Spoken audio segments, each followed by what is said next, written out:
Hello my dear students, आज आम आलोचना करवा अभ्यास कार्य 2.4 एक नंबर प्रश्न उत्तर देवा पूर्व आम गोटे छोटिया उदाहरण नहीं जावा। से उदाहरण माध्यम आम यार उत्तर को बुझा चेष्टा करवा।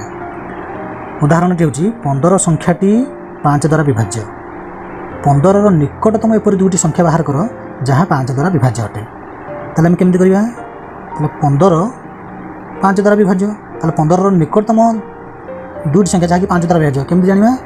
गोटे हूँ 15 मिश्रण 5 जोटा कि 20 आ गोटे हूँ 15 फेड़ाण 5 जहाँकि 10। ताले 10 और 20 ताले 15 निकटतम एपरी दुईटी संख्या जहाँकि 5 द्वारा विभाज्य ताहा हूँ 10 और 20। ताले कहीं 5 द्वारा विभाज्य संख्या जब मुझे लिखी 5 द्वारा विभाज्य संख्या आम दैनंदिन जीवन में जो संख्या आम कम आसे ताहा हूँ आमर स्वाभाविक संख्या बा गणन संख्या। ताले 5 द्वारा विभाज्य होता संख्या किए 5 10 15 20 25 30 एमती अनेक संख्या अच्छी। ताले 15 निकटतम क्यों दुईटी संख्या 5 द्वारा विभाज्य? गोटे हूँ 10 आ गोटे हूँ 20 कारण 20 15 ठारू 5 एकक छाड़ी अच्छी बा 15 और 20 मध्य पार्थक्य 5 15 और 10 मध्य पार्थक्य 5 किंतु 15 और अन्य 5 द्वारा विभाजित संख्या मध्य पार्थक्य अधिक रही जाउछि। तेणु 10 और 20 15 निकटतम एपरी दुईटी संख्या जहाँकि 5 द्वारा विभाज्य। ठीक सेमती एक नंबर प्रश्न देछि 65,610 संख्याटी 27 द्वारा विभाज्य। 65,610 निकटतम एपरी दुईटी संख्या बाहर कर जहाँ 27 द्वारा विभाज्य। ताले आम केमती करवा? लिखिदेवा 65,610 संख्याटी 27 द्वारा विभाज्य। अतएव 65,610 निकटतम दुईटी संख्या जहाँ 27 द्वारा विभाज्य ताहा 65,610 मिश्रण 27 समान 65,637 आ गोटे हूँ 65,610 फेड़ाण 27 जार उत्तर 65,583। ताले एमती जेकोसी संख्या देव आम तार उत्तर बाहर करि परिबा। जदि से संख्याटी विभाज्य होतिबो ताले एठारे 65,610 संख्याटी 27 द्वारा विभाज्य। तेणु तार निकटतम दुईटी संख्या जहाँकि 27 द्वारा विभाज्य केमिति बाहरला? से 65,610 रे 27 मिसेले गोटे संख्या बाहर और 27 वियोग कले अन्य गोटे संख्या बाहर। तार प्रश्न नंबर 2 देखिए दुईटी क्रमिक संख्यार गसा को निर्णय कर। प्रश्न नंबर 2 दुईटी क्रमिक संख्यार गसा को निर्णय कर। ताले आम तार उत्तर कौन हम? आम उदाहरण नहीं करवा। दुईटी क्रमिक संख्या 4 और 5 क्रमिक संख्या माने पाखापाखि संख्या। ताले दुईटी क्रमिक संख्या 4 और 5 ताले 4 और 5 आम गसा को निर्णय करवा। लिखिदेले 4, 5। अच्छा 4 आउ 5 4 क्यों मौलिक संख्या द्वारा विभाज्य? 2 द्वारा विभाज्य। किंतु 5 निजे गोटे मौलिक संख्या थी ताहा केवल 1 आउ 5 द्वारा विभाज्य और कहा द्वारा विभाज्य हेबो नाही। तेणु एठारे जेतेबेले गसा को निर्णय करवा उभय संख्यार मौलिक गुणनीयक साधारण मौलिक गुणनीयक जे तार द्वारा आम कौन क्रमिक भागक्रिया माध्यम गसा को निर्णय करि पारिबा। किंतु एठारे उभय संख्यार कौन साधारण मौलिक गुणनीयक नाही। तेणु एठारे आम बाध्य होई 1 द्वारा भाग कले। ताले जदि 1 द्वारा भाग करी से भाग 4 को 1 द्वारा भाग कले 4 5 को 1 द्वारा भाग कले 5 ताले 4 और 5 गसा को एठे केवल 1 4 और 5 गसा को 1 किंबा एमती उत्तर लिखले चलिबो किंबा तार गुणनीयक निर्णय कर उभय संख्यार गुणनीयक निर्णय करी आम गसा को निर्णय करवा। जेमिति कि 4 गुणनीयक 1 2 4 कारण 4 1 द्वारा विभाज्य 2 द्वारा विभाज्य निज द्वारा विभाज्य। 4 गुणनीयक 1 2 4 5 गुणनीयक 1 1 5 ताले 4 और 5 साधारण गुणनीयक किए 1 केवल 1 ताले 4 और 5 साधारण गुणनीयक 1 ताले 4 और 5 गसागु से 1। अच्छा किंबा आम अन्य उपाय 4 और 5 गसा निर्णय करवा केमिति? निरंतर भागक्रिया प्रणाली कि प्रणाली निरंतर भागक्रिया प्रणाली आम कर। 4 और 5 भर बड़ संख्या हूँ 5 ताले 5 को आम 4 द्वारा भाग करवा 5 हरण 4 ताले 5 को जिते 4 द्वारा भाग करवा भागफल पड़ो 1 4 के 4 4 के 4 ताले 5 4 वियोग कले 1 एटा भागशेष शून्य पड़ा ना तेणु पुणी थे आमको भाग क्रिया करने को पड़ो ये पूर्व भाग क्रियार जे भाजक सी बर्तमान हो भाज्य ताले मोर हरण 4 बर्तमान 4 को 1 द्वारा भाग कले 1 चौ 4 1 चौ 4 ताले 4 4 वियोग कले शून्य ये भागशेष शून्य पड़गला तेणु यही जो द्वितीय भाग क्रियार जे भाजक ताहा ही हम गसागु जो भाग क्रियार भागशेष शून्य आसो से भाग क्रियार भाजक होमर गसागु ताले 4 और 5 गसागु आमर 1 4 5 गसागु के 1 ताले एथर हम जानि पारले दुईटी क्रमिक संख्यार गसागु केते दुईटी क्रमिक संख्यार गसागु निर्णय करिया पेंगला आमे गोटे उदाहरण नै कले दुईटी क्रमिक संख्यार गसागु पड़िला 1 आमे जेकोनसी गोटे उपाय रे गसागु निर्णय करिया मु एठार तीन प्रकार उपाय करथिली आमे जेकोनसी गोटे उपाय करी ये आंसर टी करिवा 3 नंबर प्रश्नर उत्तर देवा पूर्व आम गोटे उदाहरण देखिनेबा गोटे उदाहरण होची 5 द्वारा 12 को भाग कले भागशेष 2 रहिबो एटा तुम जानिचे 5 द्वारा जदि आम 12 को भाग करवा ताले भागशेष 2 रोची नहीं कारण 12 को आम 5 द्वारा भाग करवा 5 दुणे 10 12 10 हेले 2 ताले भागशेष 2 रहिला ताले 5 द्वारा 12 को भाग कले भागशेष 2 रहिबो किंतु जदि 12 जो भागशेष 2 बड़ी जदि से 2 को मु वियोग कर देबी ताले वियोग कर देले केते हबो 12 फटाण 2 10 ताले जो भागशेष 2 बळुथला 5 द्वारा 12 को भाग कले भागशेष 2 बळुथला ताले 12 रु जदि मु से 2 को वियोग कर दिए ताले जो संख्याटी हबो सेटा 5 द्वारा विभाज्य हबो ता माने 5 द्वारा 12 फेडाण 2 समान 10 विभाज्य हेबो निश्चित कथा आ गोटे उदाहरण देखिनेबा 3 द्वारा 16 को भाग कले भागशेष 1 रहिबो 16 को आम भाग करबा 3 द्वारा 16 को भाग कले भागशेष 1 रहिबो कारण 16 टी नोट को 16 टी 1 टंका कॉइन को जदि 3 जण पिलांग भितर भाग बांटिया जनके 5 टी लेखा कॉइन भाग पड़े 3 5 15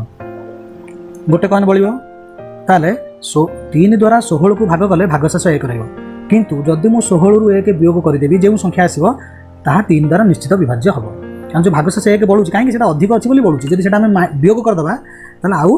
किछि बळिबो नाही माने भागशेष शून्य रहबो अर्थात ता विभाज्य हबो ताले 3 द्वारा 16 फेडाण 1 समान 15 विभाज्य हबो ठीक सेमिति वर्तमान हम 3 नंबर प्रश्नर उत्तर देखिनबा 3 नंबर प्रश्न देछि केउ बृहत्तम संख्या द्वारा 245 और 1029 को भाग कले प्रत्येक स्थल रे 5 भागशेष रहिबो ताले से जो बृहत्तम संख्या द्वारा जहाँ भी आम उत्तर पड़ो से बृहत्तम संख्या द्वारा 245 और 1029 को भाग कले प्रत्येक स्थल में 5 भागशेष रहा माने से बड़ संख्याटी द्वारा 245 को भाग कले भागशेष 5 1029 को भाग कले भागशेष 5 रदि 245 रु 5 वियोग करदेवा 245 5 वियोग कले 40 हम 240 1029 रु 5 वियोग कले हम 1024 ये जो 240 और 1024 यही दुईटी संख्या से ही बृहत्तम संख्या द्वारा विभाज्य हम निश्चित कथा ताले 245 फेडाण 5 समान 240 आउट हूँ 1029 फेडाण 5 समान 1024 ताले सी पचार केउ बृहत्तम संख्या द्वारा 245 और 1029 को भाग कले प्रत्येक स्थल में 5 भागशेष रहिबो तेणु एठारे हम उत्तर लिखले जेउ बृहत्तम संख्या द्वारा 245 और 1029 को भाग कले प्रत्येक स्थल में 5 भागशेष रहिबो सही बृहत्तम संख्या द्वारा 245 फेडाण 5 समान 240 और 1029 फेडाण 5 समान 1024 विभाज्य हेबो ताले 240 और 1024 यही दुईटी जाक संख्या से बृहत्तम संख्या द्वारा विभाज्य हम तो एथुरु जना पड़ुछि से बृहत्तम संख्या द्वारा ये दुईटी संख्या माने 240 और 1024 से बृहत्तम संख्या द्वारा विभाज्य होउछि माने से बृहत्तम संख्याटी ये 240 और 1024 गोटे साधारण गुणनीयक कहीं कारण से ही संख्या द्वारा 240 भी विभाज्य होची 1024 विभाज्य होची ताले से ही बृहत्तम संख्याटी 240 और 1024 साधारण गुणनीयक किंतु जेहेतु बृहत्तम संख्या कही तेणु बृहत्तम संख्या अर्थ होची गरिष्ठ से गरिष्ठ साधारण गुणनीयक ताले आमर से बृहत्तम संख्याटी 240 और 1024 गरिष्ठ साधारण गुणनीयक बा गसागु हेबो कारण से बृहत्तम संख्या द्वारा 240 और 1024 उभय विभाज्य हेबे तेणु से बृहत्तम संख्याटी ये दुईटी जाक संख्यार साधारण गुणनीयक जेहेतु बड़ संख्या ताले गरिष्ठ साधारण गुणनीयक तेणु आमको एठारे 240 और 1024 गसागु निर्णय करने को पड़ो ताले उत्तर कौन लिखिले जो बृहत्तम संख्या द्वारा 245 और 1029 को भाग कले प्रत्येक स्थल में 5 भाग शेष रही बृहत्तम संख्या द्वारा 245/5 समान 240 और 1029/5 समान 1024 विभाज्य हेबो अर्थात यही बृहत्तम संख्याटी 240 और 1024 गसागु बर्तमान आम गसागु निर्णय करिया आम गसागु 3टी उपाय निर्णय करिया शिखिचे आम जेकोसी प्रक्रिया अवलंबन करके गसागु निर्णय करि परिबा मु एठारे क्रमिक भागक्रिया प्रणाली रे गसागु निर्णय करिछि 240 और 1024 240 रे एक स्थान 0 अछि ता 2 द्वारा विभाज्य 1024 रे एक स्थान 4 अछि ता मध्ये 2 द्वारा विभाज्य प्रथमे आम केमिति भाग करिया से विषय आलोचना कर सारे तेणु बर्तमान देखी ना 240 को 2 द्वारा भाग कले पड़ो 120 1024 को 2 द्वारा भाग कले पड़ो 512 बर्तमान 120 को 2 द्वारा भाग करिया 120 को 2 द्वारा भाग कले भागफल पड़ो 60 कमा देले 512 को 2 द्वारा भाग कले भागफल पड़ो 256 बर्तमान 60 मध्य 2 द्वारा विभाज्य 256 मध्य 2 द्वारा विभाज्य तेणु पुनः 2 द्वारा भाग करिया 60 को 2 द्वारा भाग कले 30 256 को 2 द्वारा भाग कले 128 तापर 30 मध्य 2 द्वारा विभाज्य 128 मध्य 2 द्वारा विभाज्य बर्तमान से 30 को आम 2 द्वारा भाग कले भागफल पड़ो 15 128 को 2 द्वारा भाग कले भागफल पड़ो 2 केमिति आम भाग करुचे केवल ये गोटाए क्षेत्र में देखना बर्तमान मन 128 को 2 द्वारा भाग करुचे 128 1 घरे 8 अच्छी 10 घरे 2 अच्छी 100 घरे 1 अच्छी ताले 100 ताको आम नोट बोली भावी नवा मनकर गोटे 100 टंकिया नोट अच्छी 2 जण पिलांग भितर आम ताको बांटी परिबा नाही कारण गोटे 100 टंकिया नोट को 2 जण पिलांग भितर बांटिले किछि 100 टंकिया नोट भाग पड़िबो नाही तेणु आम एकाथरके 12 को हराइबा 12 को भाग करवा 12 कोण 12टी 10 टंकिया नोट कारण गोटे 100 टंकिया नोट और 2टा 10 टंकिया नोट मूल्य जहाँ 12टी 10 टंकिया नोट मूल्य से बर्तमान 12टी 10 टंकिया नोट जो 2 जण पिलांग भितर भाग बांटिबे जनके 6टी 10 टंकिया नोट भाग पड़ियो 212 जनके 6 2 जण नेबे 12टी ताले 12टी 10 टंकिया नोट आमर बांटी नेले बर्तमान 8टी टंकिया कॉइन ओल्ले 8टी टंकिया कॉइन को 2 जण पिलांग भितर बांटिले जनके 4टी टंकिया कॉइन पड़ियो 2 4 8 ताले 8टी जाक कॉइन नै गले एमती आमर भाग मन मन भाग करूचे आम बर्तमान 15 और 64 को आउ आम भाग करिपरिबा नाही काहे कि कारण 15 2 द्वारा विभाज्य नुहे 64 2 द्वारा विभाज्य हेले आम भाग करिपरिबा नाही कारण गसागु निर्णय कला बेले बा जेतले गसागु आम बाहर करिबा सेतले उभय संख्यार साधारण मौलिक गुणनीयक साहाय्य आम भाग करूचे 15 2 द्वारा विभाज्य नुहे 64 2 द्वारा विभाज्य हेले आम भाग करिपरिबा नाही 2 परवर्ती मौलिक संख्या 3 15 3 द्वारा विभाज्य किंतु 64 3 द्वारा विभाज्य नुहे कारण 64 अंक मान समष्टि 10 जहाँ 3 द्वारा विभाज्य नुहे 3 परवर्ती मौलिक संख्या 5 15 5 द्वारा विभाज्य किंतु 64 5 द्वारा विभाज्य नुहे कारण तार एक स्थान 0 5 नहीं ता परवर्ती मौलिक संख्या होची 7 15 7 द्वारा विभाज्य नुहे तेणु 64 आमर विभाज्य होची ना नहीं देखा किसी आवश्यकता नहीं 7 परवर्ती मौलिक संख्या 11 15 11 द्वारा विभाज्य नुहे तेणु 64 भी देखा दरकार नहीं 11 द्वारा विभाजन नहीं ता परवर्ती मौलिक संख्या होची 13 15 13 द्वारा भी विभाज्य नुहे अच्छा 13 परवर्ती मौलिक संख्या होची 17 किंतु 17 15 ठार बड़ हो जाउची ता माने आउ आमे भाग करि परिबा नाही अतएव 240 और 1024 रो गसागु केते ये जो साधारण मौलिक गुणनीयक निर्णय कले एगुड़िक से गुणफल 2 गुणन 2 गुणन 2 गुणन 2 समान 2 दुणे 4 दुणे 8 दुणे 16 ताले निर्णय बृहत्तम संख्याटी 16 यहाँ मध्य आम निरंतर भागक्रिया प्रणाली अवलंबन करी 240 और 1024 गसागु निर्णय करि पारिबा 4 नंबर प्रश्न 2टी टैंकर रे यथाक्रमे 850 लिटर और 680 लिटर पेट्रोल आसे तुमे एभली पेट्रोल रखिबा पात्र आनिब जेउथरे प्रत्येक टैंकर रे पेट्रोल पूर्ण थरे माप करी हेबो ताले पेट्रोल रखिबा पात्रर परिमाण राशि द्वारा निश्चित भाव में 850 और 680 विभाज्य हेबो जदि मुझे 1 लिटरिया पेट्रोल रखा पात्र आनी 850 लिटर को पूर्ण थरे मापी पारि 680 लिटर को भी पूर्ण थरे मापी पारि जदि 2 लिटरिया पेट्रोल रखा पात्र आनी ताहले 850 लिटर 680 लिटर पेट्रोल को पूर्ण थरे मापी पारि एमती जो जो संख्या द्वारा 850 और 680 विभाज्य सेतिकी मापर पेट्रोल रखा पात्र आनिले आमे प्रत्येक टैंकर रे पेट्रोल को पूर्ण थर मापी पारिबा ता माने जो संख्या गुड़िक द्वारा 850 और 680 विभाज्य से संख्या गुड़िक 850 और 680 कौन साधारण गुणनीयक ता माने एठी आमे 850 और 680 जदि साधारण गुणनीयक निर्णय करि परिबा ताले सेतिकी मापर पेट्रोल रखिबा पात्र आनिले प्रत्येक टैंकर रे पेट्रोल पूर्ण थर रे माप करि हेबो ताले साधारण गुणनीयक निर्णय करिया पड़िबो ताले साधारण गुणनीयक निर्णय कर बहुत बड़ बड़ संख्या अछि तेणु साधारण गुणनीयक निर्णय करिवार गोटे सहज उपाय होछि आमे ए 850 और 680 सबुठारु बड़ साधारण गुणनीयक अर्थात गरिष्ठ साधारण गुणनीयक माने गसागु निर्णय करदेबा एवं से कारण से गसागु द्वारा 850 और 680 विभाज्य से गसागुर साधारण गुणनीयक जीए सेगुड़िक 850 और 680 साधारण गुणनीयक हो पारिबो ताले गसागु गोटे छोटिया संख्या आसिबो जहाँ फल आम साधारण गुणनीयक गुड़िक निर्णय करने सहज हम जदि प्रश्न था तुम एभली एक बृहत पेट्रोल रखा पात्र आण जो प्रत्येक टैंकर रे पेट्रोल पूर्ण थर माप करहब ताहले आम सबुठारु बड़ साधारण गुणनीयक बा गरिष्ठ साधारण गुणनीयक अर्थात गसागु निर्णय करदेले उत्तर बाहर पारता किंतु एठारे आम साधारण गुणनीयक निर्णय करवा कि से गसागु प्रथम बाहर करा पड़ो उत्तर देखने दुईटी टैंकर रे पेट्रोल आसे यथाक्रमे 850 लिटर और 680 लिटर आम एभली पेट्रोल रखा पात्र आनिबा जो 850 लिटर और 680 लिटर पेट्रोल पूर्ण थर माप करहब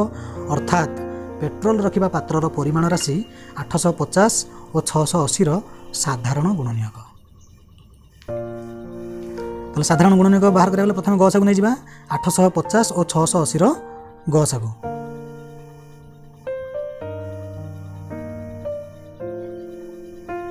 850 कमा 680 देदेबा उभय 2 द्वारा विभाज्य होता 2 द्वारा प्रथम भाग करवा ताले एठारे 8टी धरनी 8टी 100 टंकिया नोट अच्छी कारण 850 8टी 100 टंकिया नोट अच्छी धरना 2 जन पिला भर जो भाग बांटा जनके 4टी लेखा 100 टंकिया नोट भाग पड़ो ताले 2 जन ने 2 8टी 100 टंकिया नोट बांटी गला बर्तमान 5टी 10 टंकिया नोट ओल्ला से 5टी 10 टंकिया नोट को 2 जन पिला भर जो भाग बांटा जनके 2टा लेखा 10 टंकिया नोट पड़ो तेणु ये 2 लिखा जाए जने के 2टी 2 जन ने 2 जन 4टी 5टी 10 टंकिया नोट 4टी 10 टंकिया नोट भाग बांटी नहीं गला गोटे 10 टंकिया नोट बढ़ला ओल्ला 01 1 0 10 10टी टंकिया कॉइन से 10टी टंकिया कॉइन को 2 जन भर भाग बांटिले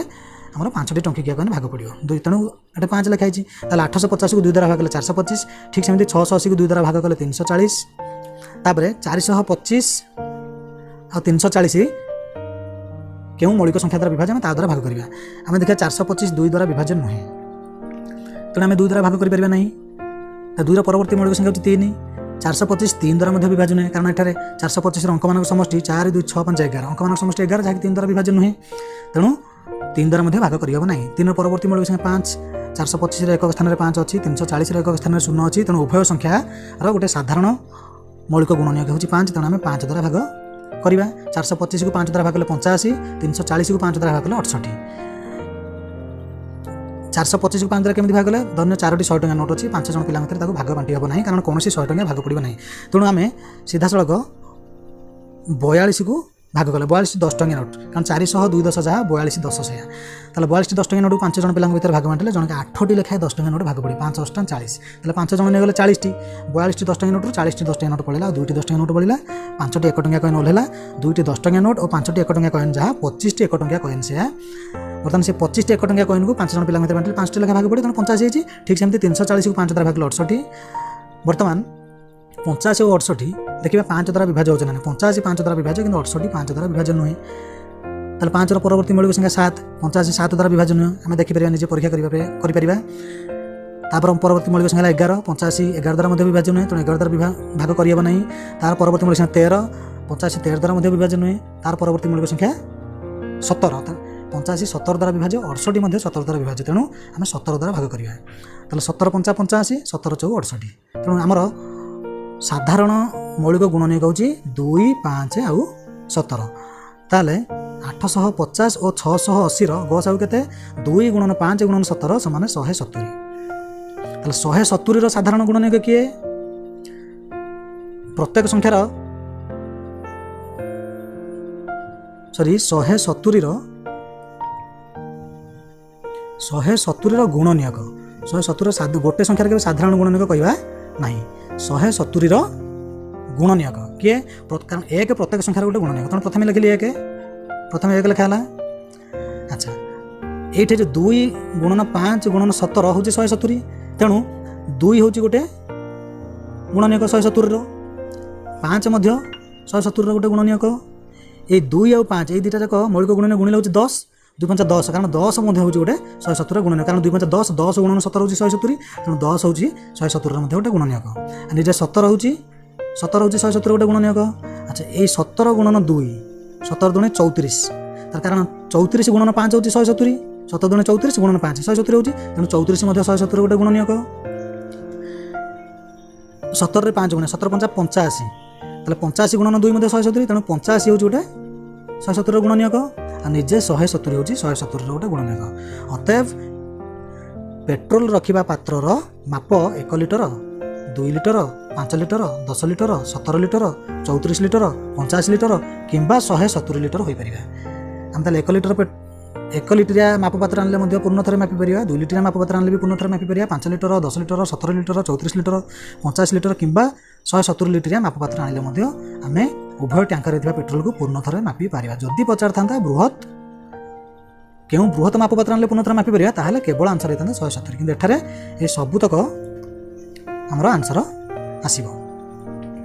ବର୍ତ୍ତମାନ 5 ନମ୍ବର ପ୍ରଶ୍ନ, କେଉଁ ବୃହତ୍ତମ ସଂଖ୍ୟା ଦ୍ୱାରା 398, 436, 542କୁ ଭାଗ କଲେ ଯଥାକ୍ରମେ 7, 11, 15 ଭାଗଶେଷ ବଳିବ? ଏହା ମାନେ କ'ଣ? ତାମାନେ ସେହି ବୃହତ୍ତମ ସଂଖ୍ୟା ଦ୍ୱାରା ଯେଉଁ ବୃହତ୍ତମ ସଂଖ୍ୟା ଆମର ଉତ୍ତର ଆସିବ, ସେହି ବୃହତ୍ତମ ସଂଖ୍ୟା ଦ୍ୱାରା 398କୁ ଭାଗ କଲେ ଭାଗଶେଷ 7 ବଳିବ, 436କୁ ଭାଗ କଲେ ଭାଗଶେଷ 11 ବଳିବ, 542କୁ ସେହି ବୃହତ୍ତମ ସଂଖ୍ୟା ଦ୍ୱାରା ଭାଗ କଲେ ଭାଗଶେଷ 15 ବଳିବ। ତାହେଲେ 398 ସେହି ବୃହତ୍ତମ ସଂଖ୍ୟା ଦ୍ୱାରା 398କୁ ଭାଗ କଲେ ଭାଗଶେଷ 7 ବଳିବ। ତାମାନେ 398ରୁ ଯଦି ଆମେ 7 ବିୟୋଗ କରିଦେବା ଭାଗଶେଷ 0 ହେବ। ତାମାନେ ସେହି ବୃହତ୍ତମ ସଂଖ୍ୟା ଦ୍ୱାରା 398ରୁ 7 କମେଇଦେଲେ ଯେଉଁ ସଂଖ୍ୟା ଆସିବ ସେହି ସଂଖ୍ୟାଟି ବିଭାଜ୍ୟ ହେବ। 398 ସେଟା 7 କେତେ? 391। ତାହେଲେ ସେହି ବୃହତ୍ତମ ସଂଖ୍ୟା ଦ୍ୱାରା 391 ବିଭାଜ୍ୟ ହେବ। ଠିକ୍ ସେମିତି 436 ସେହି ବୃହତ୍ତମ ସଂଖ୍ୟା ଦ୍ୱାରା 436କୁ ଭାଗ କଲେ ଭାଗଶେଷ 11 ବଳୁଛି। ତାହେଲେ ଯଦି 436ରୁ ମୁଁ 11 ବିୟୋଗ କରିଦେବି, ଯେଉଁ ସଂଖ୍ୟା ଆସିବ ବିୟୋଗ କରିଦେବା। 436ରୁ ଆମେ 11 ବିୟୋଗ କରିବା, 6ରୁ 1 ଗଲେ 5, 3ରୁ 1 ଗଲେ 2, ତାହେଲେ ହେଲା 425। ତାହେଲେ 436ରୁ 11 ବିୟୋଗ କଲେ 425, ତାହେଲେ এই 425 ସେହି ବୃହତ୍ତମ ସଂଖ୍ୟା ଦ୍ୱାରା ବିଭାଜ୍ୟ ହେବ। ତାହେଲେ 542କୁ ଭାଗ କଲେ 15 ବଳିବ। ତାହେଲେ 542ରୁ ଆମେ 15 ଯଦି ବିୟୋଗ କରିବା କେତେ ହେବ? 12ରୁ 5 ଗଲେ 7, 3 ଗଲେ 2, 5, 527। ତାହେଲେ ସେହି ବୃହତ୍ତମ ସଂଖ୍ୟା ଦ୍ୱାରା ଯଦି 542କୁ ଭାଗ କଲେ ତାହେଲେ ଭାଗଶେଷ 15 ବଳୁଛି। କିନ୍ତୁ 542ରୁ ଯଦି ମୁଁ 15 ବିୟୋଗ କରିଦେବି, ଯେଉଁ ସଂଖ୍ୟା 527 ଆସିବ ସିଏ ବିଭାଜ୍ୟ ହେବ। ତାହେଲେ ଏଥିରୁ ଜଣାପଡ଼ୁଛି, ଏଥିରୁ କ'ଣ ଜଣାପଡ଼ିଲା? ଯେଉଁ ବୃହତ୍ତମ ସଂଖ୍ୟା ଦ୍ୱାରା 300, ଉତ୍ତରଟି ଦେଖିନେବା। ଯେଉଁ ବୃହତ୍ତମ ସଂଖ୍ୟା ଦ୍ୱାରା 398, 436, 542କୁ ଭାଗ କଲେ ଯଥାକ୍ରମେ 7, 11, 15 ଭାଗଶେଷର ବଳିବ, ସେହି ବୃହତ୍ତମ ସଂଖ୍ୟା ଦ୍ୱାରା 398 ଫେଡ଼ାଣ 7 ସମାନ 391, 436 ଫେଡ଼ାଣ 11 ସମାନ 425, 542 ଫେଡ଼ାଣ 15 ସମାନ 527 ସେ ବିଭାଜ୍ୟ ହେବ। ସେହି ବୃହତ୍ତମ ସଂଖ୍ୟାଟି ଦ୍ୱାରା 391, 425 ଓ 527 ତିନୋଟି ଯାକ ସଂଖ୍ୟା ବିଭାଜ୍ୟ। ତାମାନେ ସେହି ବୃହତ୍ତମ ସଂଖ୍ୟାଟି ଏହି ତିନୋଟି ଯାକ ସଂଖ୍ୟାର ସାଧାରଣ ଗୁଣନିୟକ। ଯେହେତୁ ବୃହତ୍ତମ ସଂଖ୍ୟା ତାମାନେ ସବୁଠାରୁ ବଡ଼ ସାଧାରଣ ଗୁଣନିୟକ, ଅର୍ଥାତ୍ ଗରିଷ୍ଠ ସାଧାରଣ ଗୁଣନିୟକ। ତେଣୁ ଏଟା ଲେଖା ହେଲା ଅର୍ଥାତ୍ ଏହି ବୃହତ୍ତମ ସଂଖ୍ୟାଟି 391, 425 ଓ 527ର ଗସାଗୁ। ଯେହେତୁ ବଡ଼ ବଡ଼ ସଂଖ୍ୟା ଦେଇଛି, ତାହାକୁ ମୁଁ ଏଠାରେ ନିରନ୍ତର ଭାଗକ୍ରିୟା ପ୍ରଣାଳୀରେ ଗସାଗୁ ନିର୍ଣ୍ଣୟ କରିଛି। ତୁମେମାନେ ଚାହିଁଲେ ମଧ୍ୟ ଏହାକୁ କ୍ରମିକ ଭାଗକ୍ରିୟା ପ୍ରଣାଳୀରେ ମଧ୍ୟ ଗସାଗୁ ନିର୍ଣ୍ଣୟ କରିପାରିବ। ତାହେଲେ 391, 425 ଓ 527 ମଧ୍ୟରେ ସାନ ସଂଖ୍ୟା ଦୁଇଟା ହେଉଛି 391 ଓ 425। ତେଣୁ ପ୍ରଥମେ ସେହି ସଂଖ୍ୟା ଦୁଇଟାର ଗସାଗୁ ନିର୍ଣ୍ଣୟ କରାଯାଇଛି। 425କୁ 391 ଦ୍ୱାରା ଭାଗ କଲେ, ତାହେଲେ 91 ଭାଗ ବଳେ 1 ପଡ଼ିଲା, 391କୁ 391, 34 ବଳିଲା। ତାର ପୁନଶ୍ଚ ପୂର୍ବ ଭାଗକ୍ରିୟାର ଭାଜକ ଯେ ସେ ଭାଜ୍ୟ ହୋଇଯିବ। 391କୁ 34 ଦ୍ୱାରା ଭାଗ କଲେ ଆମର ଆସିଲା 34 × 34, 9ରୁ 4 ଗଲେ 5, 1 ଗଲେ 51 ବଳିଲା। तापर पुणी 34 के 34 51 34 हेल्ला 17 एटा गोटे गोटे भाग क्रिया जाइला ये आ गोटे भाग क्रिया ये गोटे भाग क्रिया एटा आ गोटे भाग क्रिया एटा भाग शेष किए 17 अच्छा ताले भाग शेष 0 न पुनश्च पूर्व भाग क्रियार जे भाजक ताको एटा भाज्य कर दिया गला बर्तमान 34 को हम 17 द्वारा भाग करिया 17 दुने 34 ताले 34 34 गले 0 तेणु एटा गसागु पड़ला 17 391 425 गसागु पड़ला 17 तापरे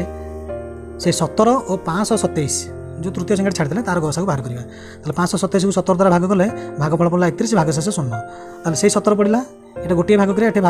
भाग शेष 0 पड़िबारु हमर एठी मध्ये गसागु से 17 हला ताले 17 527 गसागु 17 ताले से तीनोटी जाक संख्यार गसागु हला हमर 17 ताले निर्णय बृहत्तम संख्याटी 17 माने जे बृहत्तम संख्या द्वारा तीनोटी जाक संख्या को भाग कले प्रत्येक क्षेत्र केते केते भाग शेष बढुतला लिखा जायतला से संख्याटी केते 17 वर्तमान 6 नंबर प्रश्न गोटे कोठरीर दैर्घ्य प्रस्थ और उच्चता यथाक्रमे 5 मीटर 25 सेंटीमीटर 6 मीटर 75 सेंटीमीटर और 4 मीटर 50 सेंटीमीटर अटे तुम्हें एभली एक बृहत्तम बाड़ी ठीक कर जो कोठरीर लंब प्रस्थ उच्चता पूर्ण थे मापी पार ताले से बृहत्तम बाड़ी द्वारा कोठरीर लंब को भी पूर्ण थे मापी पार तार कोठरीर लंब से बाड़ी द्वारा विभाज्य बृहत्तम बाड़ी द्वारा तार प्रस्थ पूर्ण थे मपा जापर तार प्रस्थ से बृहत्तम बाड़ी द्वारा विभाज्य तार उच्चता से बृहत्तम बाड़ी द्वारा विभाज्य ताने से बृहत्तम बाड़ीटी यही घरर दैर्घ्य बा लंब प्रस्थ और उच्चता तीनोटी जाकर साधारण गुणनीयक जेहेतु बृहत्तम कही तेणु ता गरिष्ठ साधारण गुणनीयक मैंने गसागु ताले एठी आम गसागु निर्णय करिया ताले केमती करिया कोठरीर दैर्घ्य एठारे दुईटी एकक रही मीटर और सेंटीमीटर तेणु ताको गोटे एकक प्रकाश करदेवा कोठरीर दैर्घ्य 5 मीटर 25 सेंटीमीटर ताने 525 सेंटीमीटर प्रस्थ 6 मीटर 75 सेंटीमीटर ताने 675 सेंटीमीटर उच्चता 4 मीटर 50 सेंटीमीटर ताने 450 सेंटीमीटर जो बृहत्तम बाड़ी द्वारा कोठरीर लंब प्रस्थ और उच्चता पूर्ण थे मपा जाई पारिबो सही बाड़ीर लंब राशि से बाड़ीर लंब राशि 525 675 और 450 गसागु ताले एठी आमे 525 675 और 450 गसागु निर्णय करिबा मुठारे निरंतर भाग क्रिया प्रणाली गसागु निर्णय करछि 525 675 और 450 मध्य सान संख्या दुटा होती 450 और 525 तेणु प्रथम से दुटार गसागु बाहर कराई से दुटार गसागु बाहर केते 75 बाहर 525 और 450 गसागु 75 तापर से 75 और तृतीय संख्या 675 तांकर गसागु बाहर कली तांकर गसागु मध्य से बाहरला 75 ताले एठारे तीनोटी जाक संख्यार गसागु हला 75 अतएव बृहत्तम बाड़ीर लंब 75 सेंटीमीटर या मध्य आमे क्रमिक भाग क्रिया प्रणाली रे मध्य गसागु निर्णय करि परिबा देखिनियो 450 525 675 प्रथम 3 द्वारा भाग कली तापर संख्या गुड़ी 5 द्वारा भाग कली तापर संख्या गुड़ी मध्य 5 द्वारा भाग कली 6 7 9 बढ़ला 6 7 9 तीन जाक संख्या कौन साधारण मौलिक गुणनिक नथिबारु आउ भाग क्रिया करि परले नाही वर्तमान 450 525 और 675 गसागु 3 गुणन 5 गुणन 5 जोटा कि 75 आम एमती भी गसागु निर्णय करि परिबा एमती भी निर्णय करि परिबा जहाँ गोटे प्रक्रिया आम उत्तर लिखला बेले लिखिबा वर्तमान 7 नंबर कौन देछि उदाहरण नहीं प्रत्येक उक्ति ठीक कि नहीं परीक्षा कर आ प्रत्येक उक्ति पे तीनोटी उदाहरण नहीं उक्ति ठीक कि नहीं परीक्षा करिया किंतु तीनोटी लेखा उदाहरण नेबा ताले 7 नंबर कह देछि दुईटी भिन्न मौलिक संख्यार गसागु 1 अटे देखि नेबा दुईटी भिन्न मौलिक संख्यार गसागु 1 अटे आम उदाहरण नहीं उक्ति ठीक अच्छे ना देखा तेणु तार उत्तर कौन हम उदाहरण एक दुईटी भिन्न मौलिक संख्या 2 और 3 तांकर गसागु निर्णय कले मुझे क्रमिक मुझे निरंतर भाग क्रिया अवलंबन गसागु निर्णय कली ताले 3 को 2 द्वारा भाग कली 2 के 2 भाग पड़ा 1 पड़ा 3 2 गले 1 वर्तमान पूर्व भाजक को भाज्य करवा ताले 2 को 1 द्वारा भाग 1 2 2 2 2 गले 0 तेणु एठार गसागु पड़ा केते 1 ताले 2 और 3 गसागु 1 अतएव उक्ति ठीक अच्छी उदाहरण 2 दुईटी भिन्न मौलिक संख्या 3 और 5 मुझे निरंतर भाग क्रिया प्रणाली रे गसागु निर्णय करथिली एठारे मु तांकर गुणनिक बाहर करथिली तापरे तांकर साधारण गुणनिक बाहर करछि एवं तांकर गसागु बाहर करछि जो प्रक्रिया अवलंबन करके हम लिखि परिया किछि जायस नै ताले 3 रो गुणनिक 1 3 5 रो गुणनिक 1 5 3 और 5 रो साधारण गुणनिक 1 3 और 5 रो गसागु 1 ଆଉ ଗୋଟେ ଉଦାହରଣ ନେଲି ଦୁଇଟି ଭିନ୍ନ ମୌଳିକ ସଂଖ୍ୟା 5 ଓ 7। ଏଠି ମୁଁ ମୌଳିକ ଗୁଣନୀୟକର ବିଶ୍ଳେଷଣ ପ୍ରଣାଳୀରେ ଗସାଗୁ ନିର୍ଣ୍ଣୟ କରିଛି। ମୁଁ 3ଟି ଉଦାହରଣ 3 ପ୍ରକାର ଉପାୟରେ କରିଛି। ଆଚ୍ଛା 5 ଆଉ 7 ର କୌଣସି ସାଧାରଣ ମୌଳିକ ଗୁଣନୀୟକ ନାହିଁ, ତେଣୁ ମୁଁ ବାଧ୍ୟ ହୋଇ 1 ଦ୍ୱାରା ଭାଗ କଲି। 1 5 5 1 7 7, ତାହେଲେ 5 ଓ 7 ର ଗସାଗୁ 1। ଆମେ 3ଟି ଉଦାହରଣ ନେଇ ପରୀକ୍ଷା କରିବା। 3 ପ୍ରକାର ଉପାୟର ନେଇ ମୋ ଇଚ୍ଛାରେ ମୁଁ 3 ପ୍ରକାର ଉପାୟରେ କରିଛି, ତୁମ ଇଚ୍ଛାରେ ଯେକୌଣସି ଗୋଟିଏ ପ୍ରକାର ଉପାୟରେ ଗସାଗୁ ନିର୍ଣ୍ଣୟ କରିପାରିବ। ଆଚ୍ଛା ଖ 2ଟି ପରସ୍ପର ମୌଳିକ ସଂଖ୍ୟାର ଗସାଗୁ 1 ଅଟେ। ଉଦାହରଣ 1 2ଟି ପରସ୍ପର ମୌଳିକ ସଂଖ୍ୟା 7 ଓ 8। ଯେକୌଣସି 2ଟି କ୍ରମିକ ସଂଖ୍ୟା ନିଶ୍ଚିତ ଭାବରେ 2ଟି ପରସ୍ପର ମୌଳିକ ସଂଖ୍ୟା ହେବ, ତେଣୁ ମୁଁ ସହଜ ହେବ ବୋଲି 2ଟି କ୍ରମିକ ସଂଖ୍ୟା ନେଇଗଲି। ତାହେଲେ 2ଟି ପରସ୍ପର ମୌଳିକ ସଂଖ୍ୟା 7 ଓ 8, ତାର ନିରନ୍ତର ଭାଗ ପ୍ରକ୍ରିୟାରେ ଗସାଗୁ ନିର୍ଣ୍ଣୟ କଲି। ଗସାଗୁ ପଡ଼ିଲା 1। ପ୍ରଥମେ 8କୁ 7 ଦ୍ୱାରା ଭାଗ କଲି, ଭାଗଫଳ ପଡ଼ିଲା 1, ଭାଗଶେଷ ପଡ଼ିଲା 1। ତାପରେ ଏ ପୂର୍ବ ଭାଜକକୁ ଭାଜ୍ୟ କରିଦିଆଗଲା 1 7 7, 7 7 ହେଲେ 0, ତେଣୁ ଗସାଗୁ ପଡ଼ିଲା 1। ତାହେଲେ ଏଠାରେ ଉକ୍ତିଟି ଠିକ୍ ଅଛି। ଆଉ ଏହିଭଳି ଅନ୍ୟ 2ଟି ଆଉ ମଧ୍ୟ ତୁମେ 2ଟି ଉଦାହରଣ ନେଇ ଏ ଉକ୍ତିଟି ଠିକ୍ ଅଛି ନା ନାହିଁ ତୁମେ ପରୀକ୍ଷା କରିପାରିବ, ନିଜେ କରିବ। ବର୍ତ୍ତମାନ ଗ ପ୍ରଶ୍ନ 4 ନମ୍ବର ଗ, ଗୋଟିଏ ଯୁଗ୍ମ ସଂଖ୍ୟା ଓ ଗୋଟିଏ ଅଯୁଗ୍ମ ସଂଖ୍ୟାର ଗସାଗୁ ଗୋଟିଏ ଯୁଗ୍ମ ସଂଖ୍ୟା ହୁଏ। ଉଦାହରଣ 1 ଗୋଟିଏ ଯୁଗ୍ମ ସଂଖ୍ୟା 4 ଓ ଗୋଟିଏ ଅଯୁଗ୍ମ ସଂଖ୍ୟା 9। 9 4 ର ଗସାଗୁ ନିର୍ଣ୍ଣୟ କଲେ ଗସାଗୁ ପଡ଼ିଲା 1। ତାହେଲେ 4 ଓ 9 ର ଗସାଗୁ 1, ଯାହାକି ଅଯୁଗ୍ମ ସଂଖ୍ୟା, ତାହେଲେ ଯୁଗ୍ମ ସଂଖ୍ୟା ହେଲା ନାହିଁ। ତାହେଲେ ଏଠାରେ ଉକ୍ତିଟି ଠିକ୍ ନାହିଁ। ବର୍ତ୍ତମାନ 4 ନମ୍ବର ଘ, 2ଟି କ୍ରମିକ ଯୁଗ୍ମ ସଂଖ୍ୟାର ଗସାଗୁ 2। ଉଦାହରଣ 1 2ଟି କ୍ରମିକ ଯୁଗ୍ମ ସଂଖ୍ୟା 8 ଓ 10, କାରଣ 8 ପରେ କେଉଁ ଯୁଗ୍ମ ସଂଖ୍ୟା ଆସେ 10, ତେଣୁ 2ଟି କ୍ରମିକ ଯୁଗ୍ମ ସଂଖ୍ୟା 8 ଓ 10। 8 ଓ 10 ର ଗସାଗୁ ନିର୍ଣ୍ଣୟ କଲି। 8 ଓ 10 ଉଭୟ 2 ଦ୍ୱାରା ବିଭାଜିତ, 2 ଦ୍ୱାରା ଭାଗ କଲି। 2 6 8, 2 5 10। 4 ଓ 5 ର କୌଣସି ସାଧାରଣ ମୌଳିକ ଗୁଣନୀୟକ ନଥିବାରୁ ଆଉ ଭାଗ କ୍ରିୟା ଆଗକୁ ବଢ଼ିଲା ନାହିଁ, ତେଣୁ 8 ଓ 10 ର ଗସାଗୁ ଏଠାରେ କେତେ 2। ତାହେଲେ ଏଠାରେ ଉକ୍ତିଟି ଠିକ୍ ଅଛି। ତାହେଲେ 2ଟି କ୍ରମିକ ଯୁଗ୍ମ ସଂଖ୍ୟାର ଗସାଗୁ 2। ଆଉ 2ଟି ଉଦାହରଣ ନେଇ ତୁମେ ନିଜେ ପରୀକ୍ଷା କରିବା। ଆଉ 2ଟି କ୍ରମିକ ଯୁଗ୍ମ ସଂଖ୍ୟା 10 ଓ 12 ହୋଇପାରିବ, 2ଟି କ୍ରମିକ ଯୁଗ୍ମ ସଂଖ୍ୟା 2 ଓ 4, ଏମିତି ଯେକୌଣସି ଉଦାହରଣ ନେଇକି ତୁମେ କରିପାରିବ। ମୁହଁରେ କ'ଣ ଦେଇଛି 2ଟି କ୍ରମିକ ଅଯୁଗ୍ମ ସଂଖ୍ୟାର ଗସାଗୁ 2। ତାହେଲେ ଉଦାହରଣ 1 2ଟି କ୍ରମିକ ଅଯୁଗ୍ମ ସଂଖ୍ୟା 5 ଓ 7। 5 ଓ 7 ଭିତରେ 7 ହେଉଛି ବଡ଼, ତେଣୁ 7କୁ ମୁଁ 5 ଦ୍ୱାରା ଭାଗ କଲି। 5 1 5, 7ରୁ 5 ଗଲେ 2 ବଳିଲା। ପୁଣି 5କୁ ଭାଜ୍ୟ କଲେ, 5କୁ 2 ଦ୍ୱାରା ଭାଗ କଲେ, ଭାଗଫଳ ପଡ଼ିଲା 2, 2 2 4, 1 ବଳିଲା। ପୁଣି ଏଇ 2କୁ ଭାଜ୍ୟ କରାଗଲା, 1 2 2, 2 2 ଗଲେ 0। এটা ହେଉଛି ନିରନ୍ତର ଭାଗ କ୍ରିୟା ପ୍ରଣାଳୀରେ ଗସାଗୁ ନିର୍ଣ୍ଣୟ। ତାହେଲେ ଏଇ ଶେଷ ଭାଗ କ୍ରିୟାରେ ଭାଗଶେଷ ଶୂନ ହୋଇଥିବାରୁ, ଏଇ ଭାଗ କ୍ରିୟାରେ ଭାଗଶେଷ ଶୂନ ହୋଇଥିବାରୁ ତାର ଭାଜକ ଯିଏ ଗସାଗୁ ସିଏ। ତାହେଲେ ଗସାଗୁ ପଡ଼ିଲା କେତେ 1। ତାହେଲେ 5 ଓ 7ର ଗସାଗୁ 1, ଯେଉଁଟାକି 2 ସହିତ ସମାନ ନୁହେଁ, ଇଜ୍ ନଟ୍ ଇକ୍ୱାଲ୍ ଟୁ 2, ମାନେ ଏଇଟା ହେଲା ସମାନ ନୁହେଁ। ଆମର ଗସାଗୁ 1 ପଡ଼ିଲା, 2 ହେଲା ନାହିଁ। ତାହେଲେ ସିଏ କହିଥିଲା 2ଟି କ୍ରମିକ ଅଯୁଗ୍ମ ସଂଖ୍ୟାର ଗସାଗୁ 2, ତେଣୁ ଏଠାରେ ଉକ୍ତିଟି ଭୁଲ ଅଛି।